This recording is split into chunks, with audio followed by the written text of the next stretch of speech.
Harlan had seen enough dead men in his time to know the difference between a clean kill and something that had been unwound. The body they found out by the old Marfa Lights road wasn't shot, wasn't stabbed, wasn't even bitten in the usual way. It was simply empty. Skin like dry parchment stretched over bones that looked too small, as if the meat had been sucked out from the inside and the husk left to bake under the relentless West Texas sun for days on end, turning it into something fragile and forgotten. The sheriff's deputy who called him in said the man's name was Elias Crow, a freelance geologist who'd been poking around the Chihuahuan Badlands for oil leases and what he called Indian junk. Last seen 3 days ago, talking to anyone who would listen about something moving under the dunes, something alive in the sand itself, shifting and breathing when the wind died down. Harlan didn't believe in ghosts, but he believed in patterns. And the pattern here was starting to look like the kind that ended with men staring at the ceiling of a padded room, muttering incoherently about shapes in the sand that shifted when no one was looking, whispering names they shouldn't know. He drove out at dusk, the sky the color of old blood, the horizon swallowing the last light like it was hungry for more darkness. The road turned to gravel, then to nothing but tire ruts through mesquite bushes and creosote that scratched at the sides of his truck like desperate fingers. Dust rose behind him in a long tail, hanging in the still air as if reluctant to settle, watching him go. He parked where the deputy had marked the spot with yellow crime scene tape flapping weakly in the hot wind. The dune rose behind it, big, smooth, the kind that looked like it had been poured there by a careless god who had long since forgotten about it.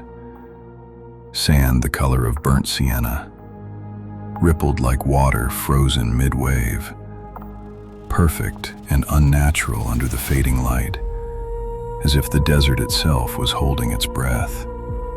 Crow's Jeep was still there, doors open wide, keys dangling in the ignition like an invitation no one should accept. Inside, scattered maps marked with red X's in frantic handwriting, core samples in plastic tubes cracked from heat, a half-empty bottle of mezcal with a label peeling at the edges, and a small black stone no bigger than a child's fist resting on the passenger seat like it belonged there. Harlan picked it up carefully. It was warm, though the night was cooling fast and the metal of the Jeep was already cold to the touch. Carved into its surface, a coiled serpent whose tail ended not in a rattle, but in a scorpion's vicious sting. Eyes suggested by shallow pits that seemed to follow his finger as he turned the stone slowly in the dim light. Watching, waiting, judging. He pocketed it. Bad idea, maybe, but evidence was evidence, and something about the weight of it in his coat pocket felt wrong, like it belonged somewhere else entirely, somewhere deep and dark and patient. That night in the cheap motel room in Alpine with its flickering neon sign buzzing outside the window like an insect trapped in glass, he dreamed of sand. Not the friendly kind you build castles with on a beach vacation. This sand moved with purpose. It flowed uphill against all logic, whispering in a language that wasn't words, but the rasp of scales dragging across stone, the dry click of chitin legs marching in unison through endless tunnels. The sand surrounded him, pressed against his skin, seeped into his mouth and nose until he couldn't breathe, filling his lungs with grains that tasted of ancient salt and forgotten seas. He woke up gasping, tasting dust on his tongue, his throat raw as if he'd swallowed handfuls of it over hours. And there, crawling slowly across his pillow, a small scorpion, pale, almost translucent, its tail arched high in silent threat. He crushed it with the mezcal bottle from the Jeep. It burst wetly, like overripe fruit, leaving a dark smear on the white cotton that looked too much like blood in the moonlight. Next morning, he drove back to the dune, the stone still warm in his pocket, as if it had never left his skin, as if it had grown roots into his flesh during the night. The wind had shifted the sand overnight. New patterns etched across the surface, almost like tracks, but not human, too sinuous, too many legs implied in the shallow grooves that curved and twisted, like living things had passed there in the dark. He followed them up the slope, boots sinking ankle-deep with every step, the sand pulling at him like it didn't want to let go. At the crest, a depression, like something had burrowed out, or in. The edges were smooth, too smooth, as if the dune had opened its mouth and closed it again. He knelt. The sand here was different, finer, almost black at the bottom, like powdered obsidian mixed with ash. He brushed it away with trembling fingers. Underneath, a face, not human, not anymore.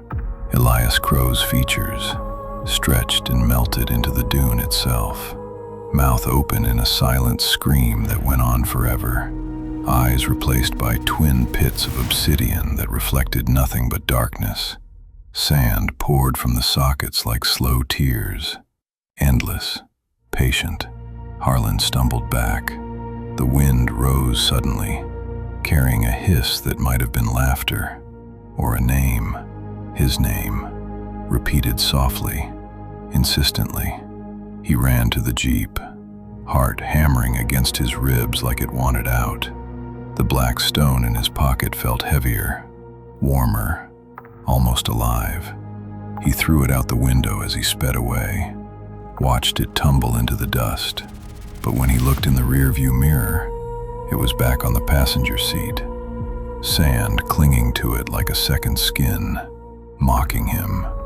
That was 2 days ago. Now the whispers followed him everywhere, in the hum of the air conditioner that never quite cooled the room, in the rattle of his truck's suspension over endless bad roads, in the dry scratch of scorpions under motel baseboards at 3 in the morning. They said the same thing, over and over, in a voice that was many voices layered together. We were here before the seas dried. We will be here when the last well runs dry. Join us, Jack. The sand is patient. He hadn't slept since. The bottle was empty. The stone sat on the dashboard now, watching him drive, watching him think, watching him break. And outside, in the parking lot under sodium lights, the shadows were moving wrong, coiling, stinging, waiting for the wind to carry them closer, waiting for him to stop running. He knew he should drive east, back to Houston, back to concrete and neon where things made sense, where the ground didn't breathe. But the dune called, and the sand never forgets. Harlan shook off the haze, gripping the steering wheel until his knuckles whitened. He wasn't done yet. Crow's disappearance wasn't just some desert freak show. There was money in it. The geologist's sister had wired him $5,000 up front, another $5,000 if he found out what happened. Oil prospecting in these parts meant big stakes, leases worth millions if Crow had hit black gold beneath the dunes. But the maps in the Jeep showed he'd been drilling test holes far from the usual Permian plays, out in the forgotten edges where the Chihuahuan Desert met the Rio Grande, places where borders blurred, and not just the geographical kind. Word got around fast in border towns like Presidio. Harlan stopped at a dusty cantina off Highway 67, The kind with bullet holes in the walls from old arguments that never really ended. The bartender, a grizzled Mexican-American named Raul, poured him a lukewarm beer and leaned in when Harlan flashed Crow's photo. "Yeah, I seen him, couple weeks back, talking to some rough types, cartel runners. I'd bet my truck on it. Said he needed guides for the Badlands, something about ancient reservoirs under the sand. Not oil, though. Sounded loco, like he was chasing ghosts instead of crude." Cartel. Harlan's gut twisted. The Sinaloa offshoots had been using these dunes for years, smuggling routes for fentanyl, migrants, whatever paid the most. The desert swallowed tracks, and Border Patrol drones couldn't see through the heat mirages that danced like fever dreams. But lately, rumors floated. Mules vanishing, whole crews gone without a trace. No bodies, no ransoms, just empty camps, trucks half buried in sudden sandstorms that came from nowhere and left nothing behind. Harlan tracked down a lead. A low-level enforcer holed up in a trailer park near Big Bend. The guy, twitchy and scarred, spilled after $100 and a promise of anonymity. Our boys were running a load, coke from Ojinaga, crossed the river, headed north through the dunes. Boss said there's a new path, shortcut past the patrols, but they never checked in. We sent a scout, found their gear, but the men, gone, like the sand ate 'em whole. The enforcer crossed himself quickly, and the tracks coiled like snakes. Scorpions everywhere, man. Not normal ones. Big, with eyes that glow in the dark.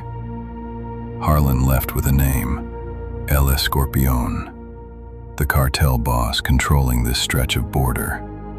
Real name, Ramon Valdez, holed up in a fortified ranch outside Marfa. Not the kind of man you visited uninvited, but Harlan had a badge from his old days and a .45 that still spoke loud when words failed. The ranch was a mirage of luxury amid the scrub. Adobe walls topped with razor wire, guards with AKs patrolling under floodlights that cut harsh shadows. Harlan parked his truck at the gate, hands visible. "Tell Valdez I'm here about his missing mules and Elias Crow." After a tense wait, they let him in. Valdez was in the courtyard, lounging by a fountain that mocked the desert dryness with its endless trickle. Mid-50s, sharp suit, scorpion tattoo curling up his neck like a warning. Eyes like black obsidian pits, reflecting nothing. "Detective Harlan," Valdez said, voice smooth as venom sliding over glass. "Or should I say ex-detective. Houston PD kicked you out for that little incident. Drinking on the job, was it? Or was it the bribes you took to look the other way?" Harlan ignored the jab. "Your men disappeared in the same dunes where Crow went missing. He was prospecting for oil, but found something else. An artifact. Black stone, serpent-scorpion thing." Valdez's smile faded like smoke. He gestured to a table, poured 2 shots of tequila with steady hands. "Sit. You think this is about oil? Or drugs? No, gringo. This land is old. Older than the Apaches. Older than the Spaniards who came with crosses and swords. My abuelo told stories. The Padre de las Arenas.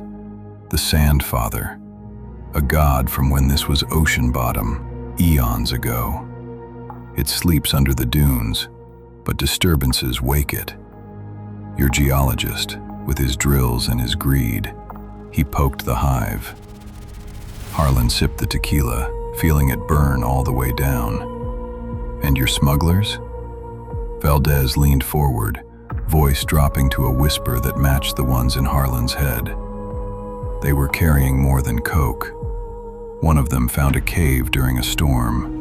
Artifacts, like your stone, thought they could sell them on the black market for a fortune. Idiots. The Sand Father doesn't like thieves.